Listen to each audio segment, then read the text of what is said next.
Hi, everyone.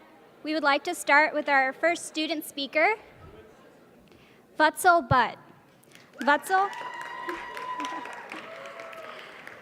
Vatsal graduated from Rutgers University in 2012 with majors in cell biology and neuroscience and psychology. He will be pursuing a career in internal medicine next year and hopes to specialize in hematology and oncology in the future. Vatsal loves medical education, community service, building relationships with his patients, and mentoring students.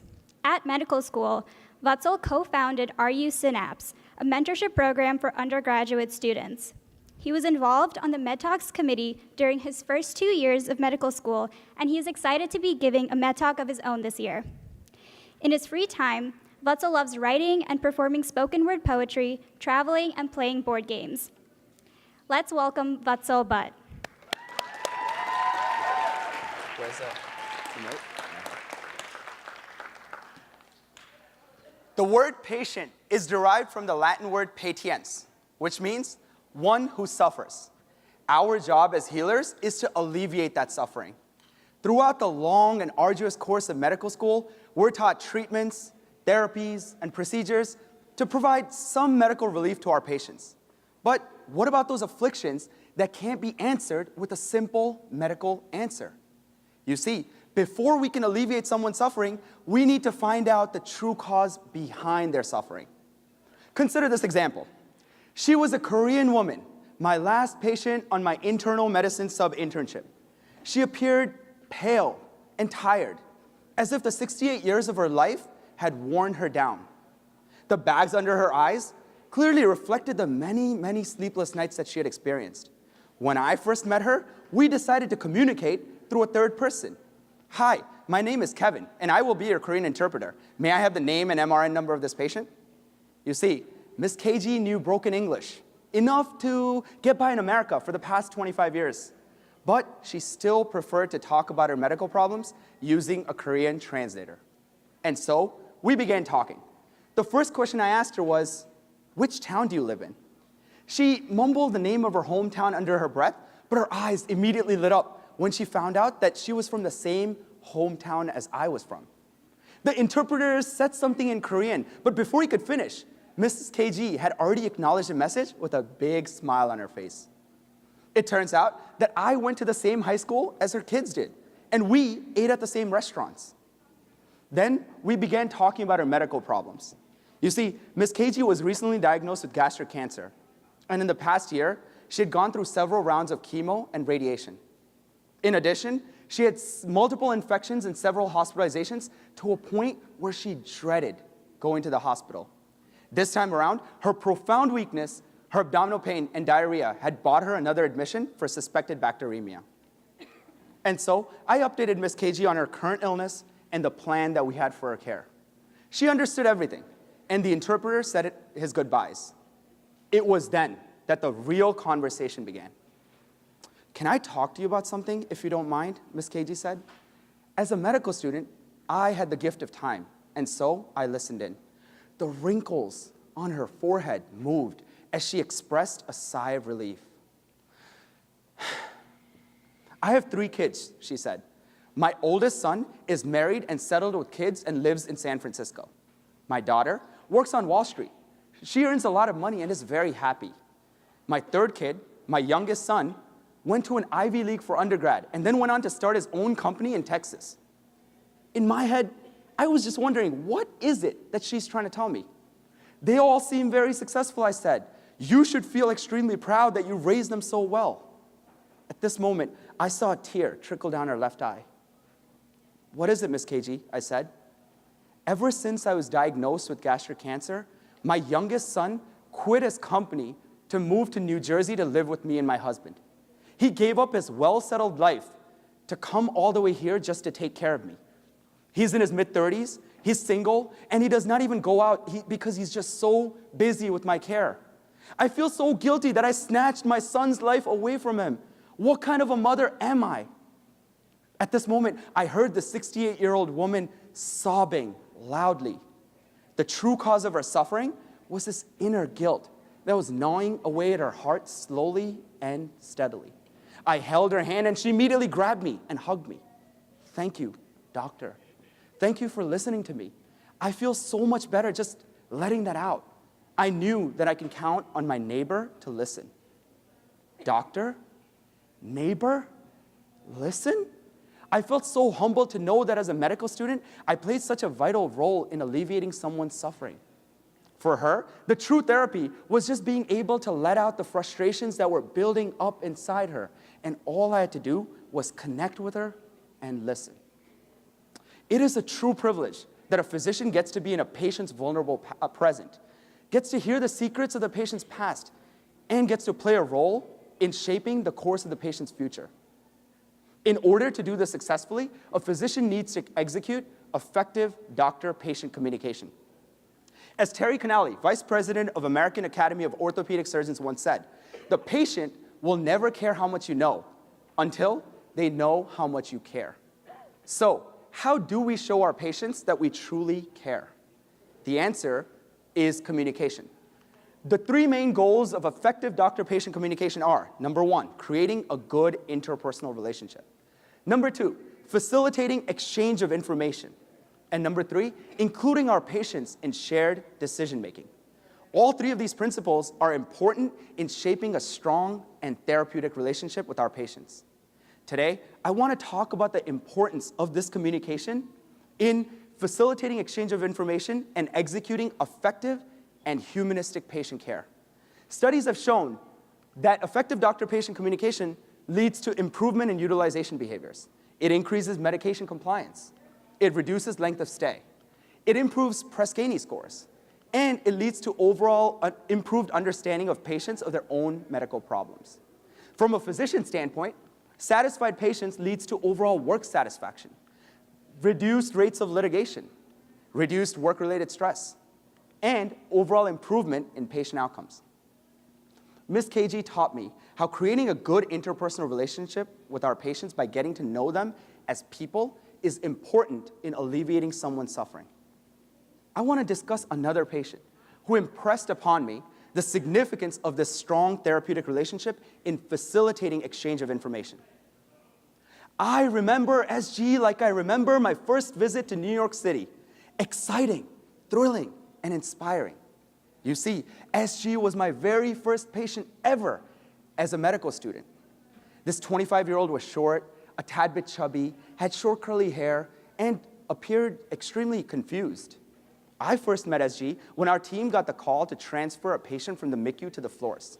You see, SG was admitted because the uncontrolled sugar in the blood had tipped off another diabetic ketoacidosis episode. When I went in to go say hello and try to get a story, I was greeted with a bunch of mumbles and occasional yeses and nos. You see, SG's mental status was clearly altered, but I tried to probe to get a story. Nothing. In the days to come, I would round on SG several times a day, sit down in the room, try to talk, but still nothing. In order to best help my patient out, I had to use some detective skills. And so I called some family members who painted a very hazy story of what we had already gathered, that this patient was in for a DKA. But I wanted to know why this had happened. Then I called some of the local pharmacies around this patient's home and surrounding neighborhood. After a great deal of going back and forth, I discovered the root cause of what had happened.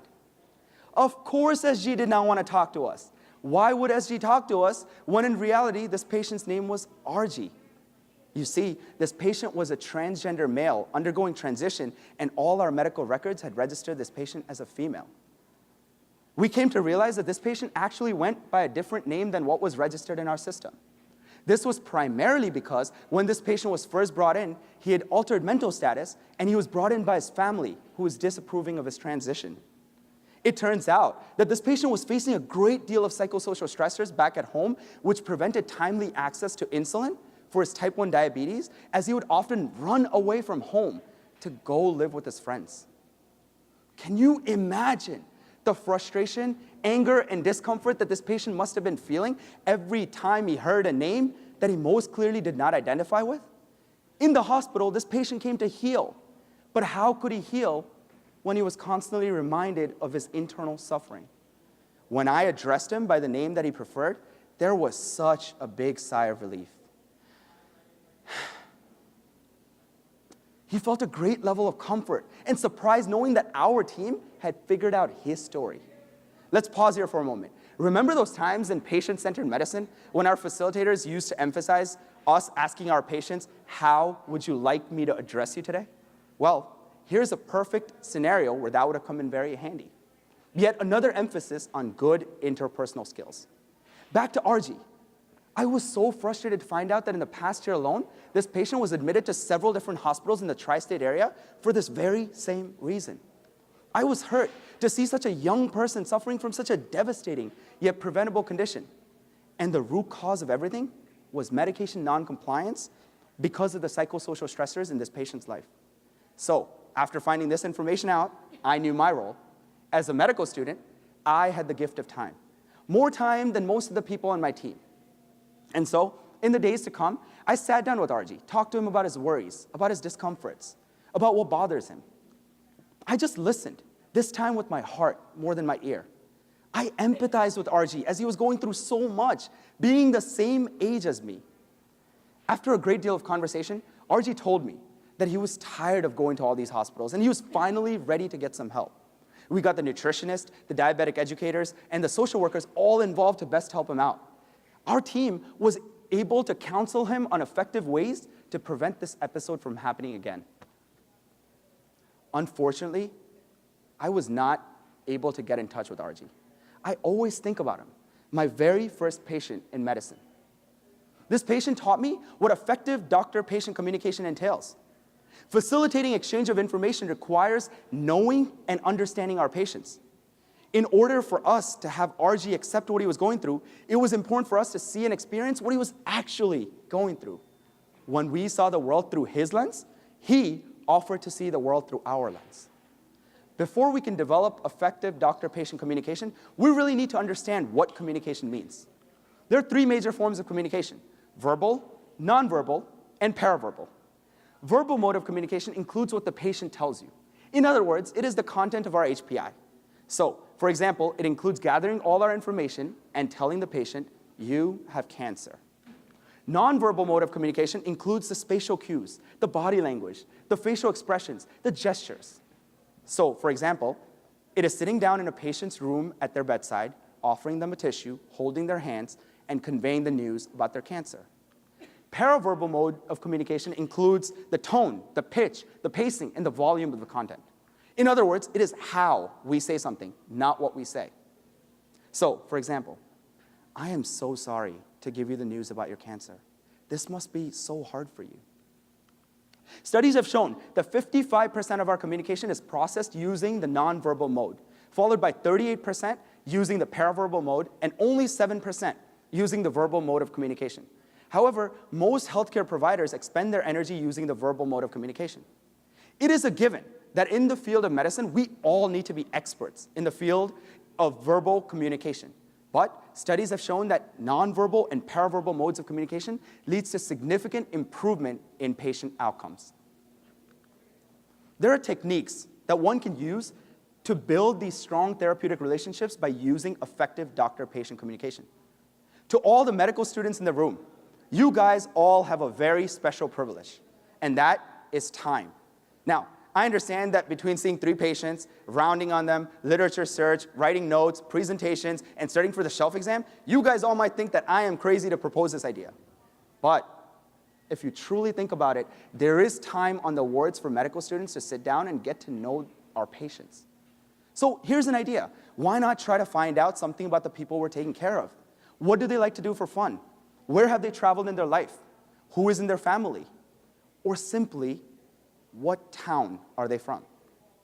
Our social history should not just be limited to smoking, drinking, and drug use, but why not ask a personal question or two to make our patients feel more comfortable and connected? This will also prevent our patients the frustration of the mechanical assembly line of the nurses, techs, med students, residents, attendings asking the same questions over and over and over and over again. An attending I had worked with told me that every medical student should try to find out 2 pieces of information about the patient per day that are nowhere in the chart. Another unique opportunity for medical students is to teach. The word doctor is derived from the Latin word docere, which means to teach or educate. Medical students can teach about the physiology of the disease, the treatment options available, mechanisms of prevention, and the possibilities are endless. To the physicians in the audience, I think the focus can be on executing effective doctor-patient communication. We can use motivational learning and the teach-back method to facilitate exchange of information and include our patients in shared decision-making. The lessons and objectives that were taught by the medical students to the patients can be taught back by the patients to the attendings and residents. Repetition of information can lead to long-term retention by our patients, and this would also make our patients feel valued members of the team. In addition, this will save our residents some valuable time. To the team at large, when we enter our patient's room, let's try to participate in the nonverbal and paraverbal modes of communication. Patients are oftentimes like open books with just complicated handwriting. We need to use the right tools to decipher these handwritings. So let's try to observe our surroundings. What do the patients have on the table next to them? What is their tone telling you about their illness? What is their facial expression when they're talking to you about their problems? Doing rounds on the patients at their bedside and talking to the patients rather than about the patients can help extract a lot of valuable information. It is also important to realize that this mode of communication is a two-way street. What that means is that what we as healthcare providers do, act, behave, or speak will be subconsciously registered by our patients. Therefore, it is very important for us to be cognizant of our own personal space while interacting with our patients. A study from 2012 showed that simply sitting down instead of standing in our patient's room led to a dramatic improvement in physician-patient rapport as the patients were perceiving that physicians were spending more time with them in the room. As a fourth-year medical student at the tail end of one beautiful chapter, I stand here thinking about what I should write in the next chapter of my life. I think about Mr. RG, my first patient in medicine, and I think about Ms. KG, my last patient in internal medicine. And I can't help but feel extremely grateful for the lessons that they have taught me. Come to think about it, the looks on their faces was the very reason I came to medical school. To alleviate someone's suffering and provide nourishment and well-being to our patients is the reason why we all took the Hippocratic Oath. Today, I want to encourage everyone to remember why we wore these white coats.